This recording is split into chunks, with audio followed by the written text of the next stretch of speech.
Sir ഇനി എന്തെങ്കിലും വേണം?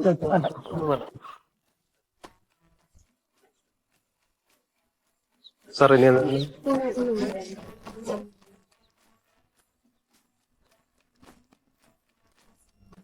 സാർ ഇനി എന്തെങ്കിലും എടാ ചന്ദ്ര, ഞാൻ പറയുന്നത് നീ സമാധാനമായിട്ടൊന്ന് കേക്ക്.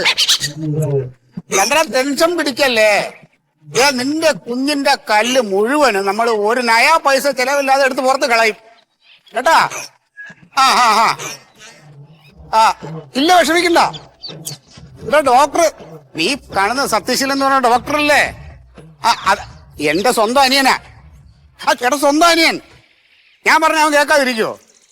ആ ആ ആ എന്ത് നമസ്കാരം.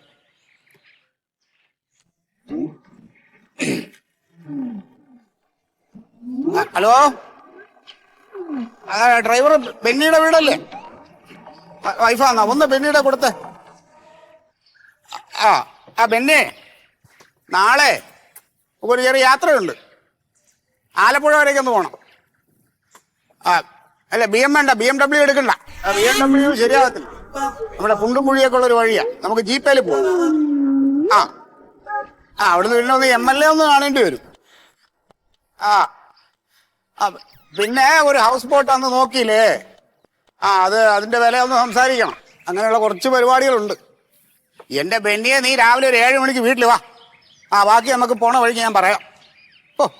എന്റെ ദൈവമേ, ഡ്രൈവർമാരുടെയൊക്കെ ഒരു ഡിമാൻഡ്. നീ മുതലാളി എവിടെയൊക്കെ പോണു, എത്ര മണിക്ക് വരും, അവിടെ പോവോ ഇവിടെ പോവോ, 5 മണിക്ക് മുമ്പേ തിരിച്ചു വരുമോ, മാസം ശമ്പളം എണ്ണി വാങ്ങാൻ ഒരു ഉളുപ്പില്ല അവനൊക്കെ. നമസ്കാരം, എന്റെ പേര് മന്മഥൻ. താങ്കളെ? സുഗതൻ. ഞാനിവിടെ കുറെ ബിസിനസ്സും പരിപാടിയൊക്കെ ആയിട്ട് അങ്ങനെ പൊയ്ക്കൊണ്ടിരിക്കുന്ന ഒരാളെ. പിന്നെ കുറച്ച് സാമൂഹിക പ്രവർത്തനങ്ങൾ, അങ്ങനെ പല പരിപാടിയുണ്ട്. പിന്നെ ഇവിടെ ഒന്നാണോ കഴിക്കാറ്? ഞാൻ ഇവിടെ ജോലി ആയതിന്റെ ശേഷം ഇവിടെയാണ് വരാം. ഇവിടെ ജോലിയുണ്ടോ? ഞാനിവിടെ എഞ്ചിനീയറിംഗ് കോളേജിലെ സ്റ്റാഫാണ്. എവിടെ? ഇവിടുത്തെ NS എഞ്ചിനീയറിംഗ് കോളേജില്? അതെ. കൊള്ളാം, നന്നായി. ഈ NS എഞ്ചിനീയറിംഗ് കോളേജ് എന്ന് പറയുന്നത് നമ്മുടെ സ്വന്തം സ്ഥാപനം. അവിടുത്തെ പ്രിൻസിപ്പളും ഞാനും ഉണ്ടല്ലോ. അതുകൊണ്ട് ഈ ബന്ധമാണ്. ഇന്നലെയും കൂടി ഇവിടെ ഈ ടേബിളിൽ ഇരുന്ന് ഞങ്ങൾ ഫുഡ് കഴിച്ച് പിടിച്ചതേ ഉള്ളൂ. ഇന്നലെ എന്നെ എല്ലാ ദിവസവും വിളിക്കും. ഒരു 9:30-10 മണിയാകുമ്പോൾ രാത്രി ആളുടെ ഒരു കോള് വരും, ഒരു ഗുഡ് നൈറ്റ് പറച്ചിലും, എന്നിട്ടേ കിടക്കും. പിന്നെ കോളേജിൽ എന്തെങ്കിലും ആവശ്യം ഉണ്ടെങ്കിൽ പറഞ്ഞാൽ മതി, ഞാൻ ചെയ്തു തരാം കേട്ടാ. ഇടയ്ക്കൊക്കെ ഇവിടെ വരില്ലേ? കാണണം നമുക്ക്. ശരി, സന്തോഷം. പിന്നെ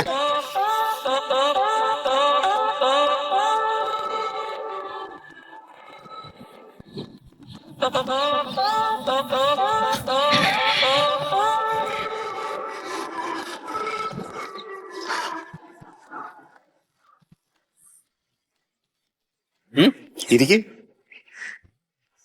എന്താ ഇവിടെ ഇരിക്ക്. പിന്നെ വളരെ ഗൗരവമുള്ളൊരു വിഷയം പറയാൻ വേണ്ടിയിട്ടാ ഞാൻ നിന്നെ വിളിച്ചേ. ഫോണിൽ കൂടെ പറഞ്ഞാൽ അത് ശരിയാകത്തില്ലെന്ന് എനിക്കറിയാം. അതുകൊണ്ടാ.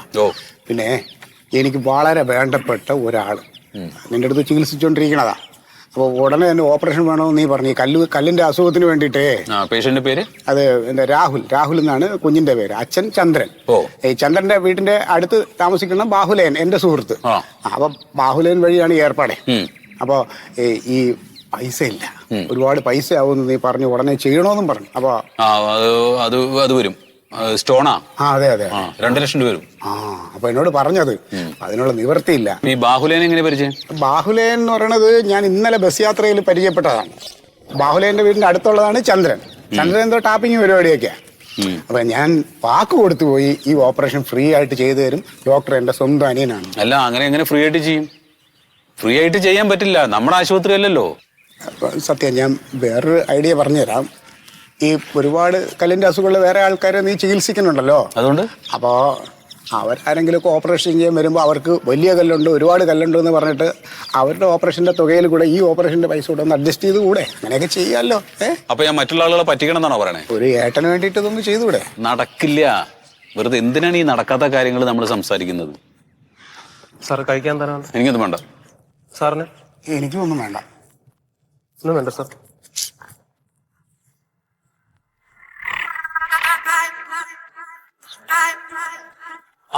സാറേ നമസ്കാരം. എന്താ ഡോക്ടറെ? ഇവിടുന്നാണ് ഭക്ഷണം കഴിക്കാറ്? ഇവിടെ തൽക്കാലം കുഴപ്പമില്ല, നല്ല ഫുഡാ. സാറേ ഇത് എന്റെ ഏട്ടനാണ്. ഏട്ടനാണ്. ആ ആ ഇത് NS എഞ്ചിനീയറിംഗ് കോളേജിലെ പ്രിൻസിപ്പളാ.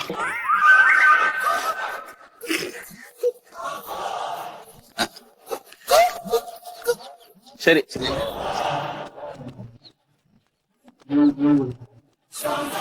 നല്ല മനുഷ്യനാ ഇയാളാ? ആര് പറഞ്ഞു നല്ല മനുഷ്യനെന്ന്? ഏ അഹങ്കാരിയാണ്. ഞാൻ ഇത്ര നേരം ഇവിടെ നിന്ന് സംസാരിച്ച് പരിചയപ്പെട്ടപ്പോൾ എന്ത് ചെയ്യണമെന്ന് ചോദിച്ചപ്പോൾ അയാൾ എഞ്ചിനീയറിംഗ് കോളേജിൽ ജോലി ചെയ്യണമെന്ന് പറഞ്ഞു. പ്രിൻസിപ്പളാണെന്നൊരു വാക്ക് പറയണ്ടേ? സാറ് സ്വന്തം വലിപ്പം അങ്ങോട്ട് കയറി ആരോടും പറയാറില്ല, അതാണ്. ഞാൻ ഇറങ്ങട്ടെ.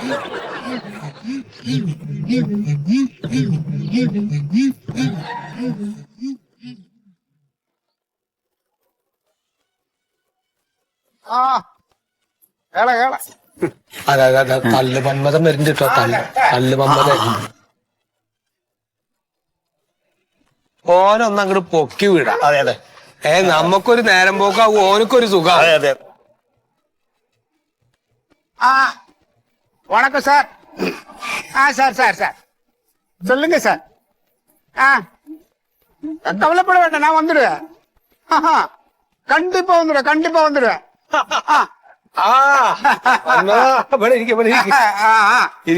சரி சார், வணக்கம் வணக்கம் சார். Okay sir, okay. சரி சரி ஓகே. ധാരാമന്മത മുഖ്യമന്ത്രിയാ, തമിഴ്നാട് മുഖ്യമന്ത്രിയാ? മുഖ്യമന്ത്രി വൈകാതെ വിളിക്കും. ഇത് തമിഴ്നാട് കളക്ടറുടെ PA ശ്രീധരേട്ടൻ, ചെന്നൈന്ന്. അത് ശരി. എന്താ വിഷയം എന്താണെന്ന് അറിയോ? മുല്ലപ്പെരിയാർ വിഷയം എങ്ങും എത്താതെ കിടക്കില്ലയോ? അപ്പൊ അതൊരു ധാരണയാക്കി കൊടുക്കാൻ ഞാനൊന്ന് ചെല്ലണം. ഈ പറഞ്ഞോ, ചെല്ലാൻ പറഞ്ഞോ? ശരിയായി, എങ്ങനെയെങ്കിലൊക്കെ അതങ്ങൊരു ഒത്തീർപ്പായി പോട്ടെന്ന്. സൂപ്പറാണോ? സൂപ്പറാണ്. അതെ, ഇതിപ്പോ ഈ തമിഴ്നാടായിട്ടുള്ള ബന്ധം ഒന്നും തുടങ്ങിയതല്ല. അല്ല, അത് മൂപ്പർക്ക് അറിയില്ല. പല കാര്യങ്ങളും ഇവിടുത്തെ പലർക്കും അറിയില്ലേ. അതായത് പണ്ട് കാലത്ത് ഒരു സിനിമ, ആ സിനിമ എടുക്കാൻ വേണ്ടി ഒരു പ്രൊഡ്യൂസർ വന്ന അയാളുടെ കായൊക്കെ തീർന്ന് പിന്നെ പൈസ ഇല്ലാണ്ട് പകുതിക്ക് നിന്ന് ആ സമയത്ത് മന്മഥനായിട്ട് ബന്ധപ്പെടുക. കാശിന്റെ കാര്യം നിങ്ങൾ നോക്കണ്ട, നിങ്ങൾക്ക് സിനിമ പൂർത്തീകരിക്കണമെങ്കിൽ പൂർത്തീകരിച്ചോളി എന്ന് പറഞ്ഞു. അങ്ങനെ അതിന് വേണ്ട കോടീശ്വരന്മാരായിട്ടുള്ള ബന്ധമല്ലോ ഇതിന്. നമ്മളൊരു സഹായം ചെയ്തു അത്രേ ഉള്ളൂ. അങ്ങനെ ആ സിനിമക്ക് വേണ്ട കായ് എത്ര കോടിയാച്ച അത്ര അങ്ങോട്ട് കൊടുക്കുക. അവസാനം ഇവർക്ക് ആഗ്രഹം കൊണ്ട് എങ്ങനെയെങ്കിലും മന്മഥൻ സാർ ഇതിലൊന്ന് അഭിനയിക്കണം പറഞ്ഞ് സമ്മതിക്കോ? അതിന് സമ്മതിച്ചില്ല. അവസാനം അവര് പൊറുതി മുട്ടിട്ട് അവറ്റ പറഞ്ഞ് മൂപ്പരോട് പറഞ്ഞില്ല. പറയാണ്ടൊരു പണി കാട്ടി എന്താ വെച്ചാ, ആ സിനിമയിലത്തെ ഒരു പാട്ട്, ആ പാട്ട് മൂപ്പരെ പേരിൽ അങ്ങോട്ട് ഇട്ട് മന്മഥരാസ മന്മഥരാസ. അത് ഈ പഹന്റെ പേരല്ലേ? ആ പാട്ടുണ്ടായത് അങ്ങനെയാണ്. അല്ല, അതുകൊണ്ട് ആ പടം ഹിറ്റായി. അല്ല മാത്രല്ല കൊയക്ക അല്ലായിരുന്നെങ്കിൽ അയാൾ ആത്മഹത്യ നിന്ന ആളല്ലേ. അപ്പൊ അങ്ങനെ പല ജാതി ഇതേമാതിരി പല കഥകളും. ഇപ്പൊ ഈ പാലങ്ങൾ ഇവിടെ പണിയുന്നതിന് വേണ്ടിട്ട് അതിന് മുൻകൈ എടുത്ത് ഇറങ്ങിയ ആളാണ് മൂപ്പര്. അങ്ങനെ ഇരിക്കുമ്പോഴാണ് മെട്രോയുടെ വരവ്. മെട്രോ, ഈ മെട്രോ എന്നുള്ള പേരിന് വേറൊരു കഥ ഉണ്ടായി, ഞാൻ പറഞ്ഞുതരാട്ടോ. ലുലുവിലേക്ക്, അതായത് നമ്മുടെ ലുലു ഉണ്ടല്ലോ, ലുലുവിലേക്ക് ഒരു പാലം വേണം പറഞ്ഞിട്ട് യൂസഫ് അലി അന്ന് കുറെ ഇടങ്ങറായി പാവം, നടന്നില്ല. അവസാനം മന്മഥ ഇടപെട്ടില്ലേ? അതെന്താന്ന് പറഞ്ഞു പറയില്ല. രാഘവട്ടാ, ഈ യൂസഫ് അലി സാഹിബ് ആ ലുലു കെട്ടിയപ്പോ അവിടെ ഒരു പാലം ഉണ്ടെങ്കിൽ അവർക്ക് ആൾക്കാർക്ക് അങ്ങോട്ടും ഇങ്ങോട്ടും പോകാന്ന്. അങ്ങനെ കുറെ ദിവസം അദ്ദേഹം മുഖ്യമന്ത്രിയായിട്ടൊക്കെ സംസാരിച്ചിട്ട് നടന്നില്ല. ഒടുവിൽ എന്നെ വിളിച്ച് ഒരാഴ്ച നിരന്തരം ഫോൺ വിളി, ഒടുവിൽ ഹെലികോപ്റ്റർ വിട്ടുവന്ന്. പിന്നെ അതിൽ അങ്ങ് പോയി ചർച്ച ചെയ്ത് പിന്നെ മുഖ്യമന്ത്രിയായിട്ട് ഞാനൊന്ന് സംസാരിച്ച പിന്നെ അല്ലേ അവിടെ ആ പാലം വന്നു. എന്നിട്ട് ഞാൻ രണ്ടാളോടും പറഞ്ഞു, യൂസഫ് അലി സാഹിബിന്റെ അടുത്ത് മുഖ്യമന്ത്രിയുടെ അടുത്തും പറഞ്ഞു, ഒരു പാലം വിട്ട അങ്ങോട്ടും വേണം ഇങ്ങോട്ടും വേണം. അതുകൊണ്ട് ഗുണമായി. ഇപ്പൊ മെട്രോ അങ്ങോട്ടും ഇങ്ങോട്ടും ഉണ്ടല്ലോ, അല്ലെങ്കിൽ ഒരു വശത്ത് കണ്ടായിരുന്നല്ലോ. ആ പാലത്തിന് മന്മഥൻ പാലം എന്ന് പേരിടണായിരുന്നു. അതിനെന്റെ രാഘവേട്ട പാലത്തിനല്ലല്ലോ പേരിട്ടത്. ഇപ്പൊ മെട്രോ എന്ന് പേര് വരാൻ എന്താ കാരണം? എങ്ങനെ? അതറിയില്ല എനിക്ക്? ഇല്ല. മന്മഥന്റെ പേരാണ്. മന്മഥൻ ട്രാക്ക് എന്നാണ് ആദ്യം ഇടാൻ നിന്നത്. അപ്പൊ അത് പറഞ്ഞപ്പോ മൂപ്പര് സമ്മതിച്ചില്ല, ഒന്നും വേണ്ട, പൊതുജനങ്ങളുടെ ഒരു കാര്യമാണ്, എന്റെ പേരിലൊന്നും അത് ശരിയാവൂല പറഞ്ഞപ്പോ അവര് ആ തന്ത്രപൂർവ്വം എന്ത് ചെയ്ത് അങ്ങോട്ട് ഇട്ട ആദ്യം. അത് മന്മഥന്റെ എമ്മ, പിന്നെ ട്രാക്കിന്റെ ട്രോയും, അങ്ങനെയാണ് മെട്രോ എന്ന് പേര് വന്നത്. ഇത് സൂപ്പറാണ് മുതലേ. എന്റെ കോയക്ക രാഘവട്ട, ഇനിയിപ്പൊ അങ്ങനെ പേര് വരാന്നുണ്ടെങ്കിൽ ഇവിടെ എന്തോരം സംഭവങ്ങൾക്ക് എന്റെ പേര് വരണം. വേണ്ടേ, അവിടെ ഒരു പോസ്റ്റ് ഇരിക്കുന്നില്ല, ആ പോസ്റ്റ് ഞാൻ പറഞ്ഞിട്ട് അത് സെറ്റാക്കി ഇലക്ട്രിസിറ്റിക്കാര്. ഈ ജോസഫേട്ടന്റെ ഈ വീട് ഇവിടെ സാങ്ഷൻ വാങ്ങി കൊടുത്ത ഞാനാ, അതിൽ വിടണം എന്റെ പേര്. അങ്ങനെ നോക്കിയാ എല്ലാ പേരും മന്മഥൻ. സൂപ്പറാണ് മുതല്, സൂപ്പറാണ്. മൂപ്പര് അനുവാദം ഇല്ലാണ്ട്, മൂപ്പര് ഇടപെടാണ്ട് ചെയ്തൊരു പാലാണ് നമ്മളെ പാലാരിവട്ടം പാലം. വീണില്ലേ? അത് വീണിട്ട് മുമ്പ് മൂപ്പര് പറഞ്ഞു വീടുന്നില്ല. ഞാൻ അന്നേ അത് പണിയാൻ വന്ന ആ എഞ്ചിനീയറോട് ഞാൻ പറഞ്ഞു, നിങ്ങൾ ഉദ്ദേശിക്കുന്നത് നല്ല തൂണിടേണ്ടത്, ഞാൻ പറയുന്നത് തൂണിടരുത്. അപ്പൊ കേട്ടില്ല, പോയി. ഇപ്പൊ വണ്ടി ഓടണ എങ്ങനെ അതിൽ ഇടപെട്ട് ആ തൂണൊന്ന് അങ്ങോട്ട് മാറ്റി ഈ തൂണൊന്ന് ഇങ്ങോട്ട് മാറ്റി 2 വാക്കേ പറഞ്ഞോളൂ, സംഭവം റെഡി ആയിപ്പോ ആ വണ്ടി ഓടുന്നു. അത്ര ഉള്ളേ. എന്റെ കോയക്ക, ഞാൻ വേറൊരു കാര്യം ആലോചിക്കുക. ഈ ആൾക്കാരുടെ പൈസയും സൗകര്യവും പദവിയൊക്കെ ഉണ്ടെങ്കിലും നമ്മളെ നാട്ടിലെ നാടൻ ഭക്ഷണം കഴിക്കാനുള്ള ഒരു പൂതിയെ അതുണ്ട്. ഒരാഴ്ച കൊണ്ട് വിളിച്ചോണ്ടിരിക്കുക. രാഹുലേ. ഏത് രാഹുല്? നമ്മുടെ രാഹുൽ ഗാന്ധി. ആള് ഇപ്പൊ മറ്റേ ജോഡോ യാത്രക്ക് വന്നപ്പോ രാവിലെ പോലെ വൈകുന്നേരം വരെ നടക്കും, വൈകുന്നേരം ആകുമ്പോ എന്റെ വീട്ടിൽ വരും. എന്തിനാന്നറിയോ? കപ്പയും കരിമീനും കഴിക്കും. ഇത് ഞങ്ങൾ അറിഞ്ഞില്ലല്ലോ. അങ്ങനെ ഒരാഴ്ച മുഴുവനും രാവിലെ പോലെ വൈകുന്നേരം നടത്താൻ എന്റെ വീട്ടിൽ വരുന്നു, കപ്പ മീനും കഴിക്കുന്നു, പോകുന്നു. അപ്പൊ ഇപ്പൊ പറയാ കപ്പയും ഉണക്കമീനും ചമ്മന്തിയും വേണം. വരൂ അടുത്താഴ്ച. ഓ പിന്നെന്താ കൊടുക്കാം. സൂപ്പർ മുതൽ തന്നെയാണ്.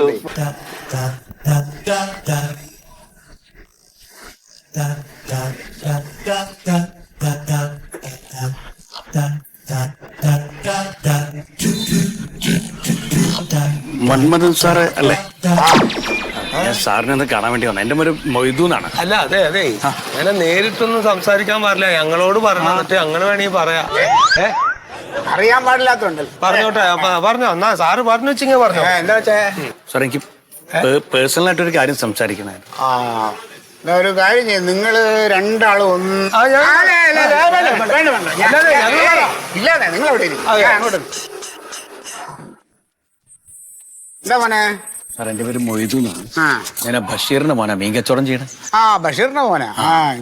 സാറേ, ഞാന് സാറിന്റെ ബ്രദറില്ലേ, ഡോക്ടർ സത്യശീലൻ, സാറിന്റെ അടുത്ത് പോയിരുന്നു. എന്ത് അസുഖം ഉണ്ടെങ്കിലും ഇനി ഓപ്പറേഷനോ പൈസ ചെലവോ എന്ത് കാര്യം ഉണ്ടെങ്കിലും ഞാൻ എന്റെ അനിയനാണ്, ഞാൻ പറഞ്ഞ അവൻ കേൾക്കും. അസുഖമല്ല സാർ, പിന്നെ നമ്മുടെ ഇവിടുത്തെ എഞ്ചിനീയറിംഗ് കോളേജില്ലേ, NS എഞ്ചിനീയറിംഗ് കോളേജ്, അവിടെ ഈ താൽക്കാലിക നിയമനത്തിന് ഡെയിലി വേജസ് ആയിട്ട് ആളെടുക്കുന്നുണ്ട്. 8 പേരെ എടുക്കും. അപ്പൊ എനിക്ക് ഇന്റർവ്യൂവിന് എന്നെ വിളിച്ചിട്ടുണ്ട് സാർ. ഓ അത് ശരി. അപ്പൊ അവിടെ ഒരു ജോലി കിട്ടാൻ വേണ്ടിട്ടേ. ഇപ്പൊ ഈ ജോലി തന്നെ വേണോ? സാർ, അത് കുഴപ്പമില്ലാത്തൊരു ജോലിയാണ് സാർ.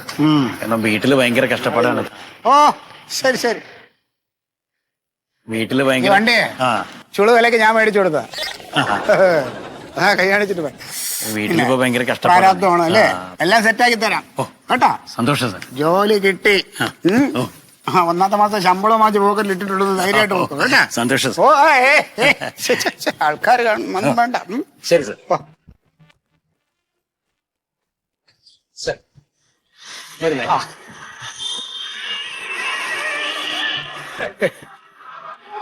എന്താ മന്മഥ അത്? ഒന്നുമില്ല, ആ ചെക്കന് ജോലിയുടെ ആവശ്യമാ ഇവിടെ എഞ്ചിനീയറിംഗ് കോളേജിൽ ഒന്ന് ശുപാർശ ചെയ്യാൻ. അവന് ജോലി കിട്ടിയത് തന്നെ. അല്ല, അവന് ജോലി കിട്ടിയ മാതിരി ആയല്ലോ. നല്ല പയ്യൻ.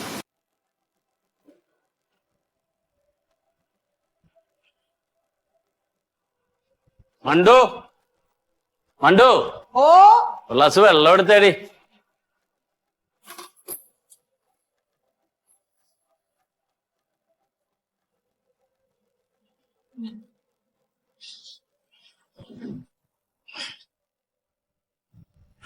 എനിക്ക് മടുത്തു മണ്ടു, ഞാനിനി ഇവിടെ നിക്കണില്ലാട്ടാ. എന്തുറ്റി? നിന്റെ അച്ഛനിത് എന്തും ഭാവിച്ചാണ്. എന്തുറ്റി? മണ്ടു, ഞാൻ നമ്മുടെ സൈറ്റിൽ ഇൻസ്പെക്ഷൻ ചെന്നപ്പോ അവിടെ ആളുകൾ കൂടിയിട്ട് എന്നോട് ചോദിക്കണേ എന്നാണ് ലംബോർഗിനിക്ക് വരണേന്ന്. എടി, ലംബോർഗിനി കാറില്ലേ, അത് ബുക്ക് ചെയ്ത് തരണമെന്നാണ് അച്ഛൻ പറയണ. സിനിമാ നടന്മാരൊക്കെ കൊണ്ടു നടക്കൂലേ കോടിക്കണക്കിന് രൂപയുള്ള വണ്ടി, അത് ബുക്ക് ചെയ്ത് തരേണ്ട. നാളെ വരും, മറ്റന്നാ വരും, മരുമോന് വേണ്ടിയിട്ടാണെന്നൊക്കെ പറഞ്ഞ് തള്ളിയൊക്കെയാണ്. അതിന് പ്യാരയുടെ വിഷമിക്കണ്ട. അച്ഛൻ പറയണ ആരെങ്കിലും വിശ്വസിക്കോ? എടി ആദ്യം പറയുമ്പോ വിശ്വസിക്കൂലേ? ഇവിടെ ഞാൻ ആദ്യം നിന്നെ പെണ്ണ് കാണാൻ വന്നപ്പോ എന്നോട് പുള്ളി പറഞ്ഞെന്താണ്, നിനക്ക് 101 പവൻ തരാന്ന് പറഞ്ഞു. എന്നിട്ട് തന്നാ? ഞാനത് വിശ്വസിച്ചില്ലേ? എന്തൊരു തള്ളാടിയത്! എന്റെ മഹാഭാഗ്യമാണ് നിനക്ക് തള്ളു കിട്ടാഞ്ഞത്. അല്ലെ അച്ഛനും മോളും കൂടി തള്ളി ഞാൻ ഞെരുങ്ങിപ്പോയനെ. എന്ത് ചെയ്യാനാണ് പ്യാരിയേട്ടാ? എടീ വല്ല സൈക്കാട്രിസ്റ്റിനെ കൊണ്ടുപോയി കാണിക്കും. ഇതെന്തോ രോഗമാണ് ഇത്. അല്ല ഇങ്ങനെ ഉണ്ടാ മനുഷ്യൻ? അതിന് അച്ഛൻ അത് ഇന്നലെ തുടങ്ങിയതല്ല, ചെറുപ്പം തൊട്ടേ ഉണ്ട്. അച്ഛൻ പറഞ്ഞു കേട്ടിട്ടുണ്ട്. അച്ഛൻ എന്താണെന്നറിയാമോ? അച്ഛനെക്കാട്ടിൽ കൂടുതൽ മാർക്ക് ആർക്കെങ്കിലും കിട്ടിയിട്ടുണ്ടെങ്കിൽ, അല്ലെങ്കിൽ കൂടുതൽ വലിയ പൊസിഷൻ കിട്ടിയിട്ടുണ്ടെങ്കിലൊക്കെ അച്ഛൻ അവരുടെ ഒപ്പം എത്താൻ വേണ്ടി ഇങ്ങനെ തള്ളി മറിച്ചുകൊണ്ടിരിക്കും. അച്ഛൻ നോക്കുമ്പോ ചുറ്റിനുള്ള എല്ലാവരും അച്ഛനെക്കാട്ടി മുകളിലാണ്. ആ കോംപ്ലക്സ് വർക്കൗട്ട് ആയിട്ടാണ് ഈ അച്ഛൻ ഇങ്ങനെയൊക്കെ കാണിച്ചു കൂട്ടണം. ഇതെന്ത് മെനകെട്ട രോഗമാണ്? എന്ത് രോഗമായാലും കൊള്ള. ഇനി ഇതുപോലത്തെ അലമ്പ് കാണിച്ചാൽ ഞാനിവിടെ നിൽക്കൂല. നിന്റെ അമ്മ മരിച്ചു പോയിട്ട് അച്ഛൻ ഒറ്റക്കൊള്ളൂ എന്ന് നീ കരഞ്ഞ് കാല് പിടിച്ച് പറഞ്ഞുകൊണ്ടാണ് ഞാനിവിടെ വന്ന് നിൽക്കണത്. മനുഷ്യന് നാണം കെടുന്നതിന് ഒരു പരിധിയുണ്ട്. ആ വരണുണ്ട്. എന്താ എമ്പക്കോന്ന് ചോദിച്ചാൽ ആനനെ വിഴുങ്ങിയാണെന്ന് പറയൂ. നീ വന്നോടാ. ആ കാരണം ആകെ ഒരു അസ്വസ്ഥത. എന്തു പറ്റി? ആൾക്കാരുടെ ഓരോരോ നിർബന്ധങ്ങളെ. നമ്മുടെ MLA ഒന്ന് കാണാൻ പോയിന്നേ. പുള്ളിക്ക് ഒരേ നിർബന്ധം, അവക്കാടോ ജ്യൂസ് കുടിക്കണം. എന്തെന്ന്? Avocado juice. അവക്കാടോ ജ്യൂസ് മാത്രം പോരാ, ഒരു കട്ട്ലറ്റ് ഉണ്ട് അതും കഴിക്കണമെന്ന് പറഞ്ഞ് നിർബന്ധം. പിന്നെ അത് കഴിച്ചേ പിന്നെ എന്തോ വയറിനൊരു ഇറക്കേട്. അതെ, ഒരു അവക്കാഡോ ജ്യൂസും കൂടി എടുക്കട്ടെ. അവക്കാടോ ജ്യൂസ് ഉണ്ടോ? ആ ഉണ്ടെങ്കിൽ പിന്നെ എടുത്തോ. അല്ല ഇപ്പൊ ഒരു ജ്യൂസ് കുടിച്ചിട്ട് ഗ്യാസ് ആണെങ്കിൽ പിന്നെയും കുടിക്കാൻ എന്തിനാ താല്പര്യം കാണിക്കണത്? അതെ അച്ഛന് വേണ്ട, നമുക്കുള്ളത് എടുത്തോ.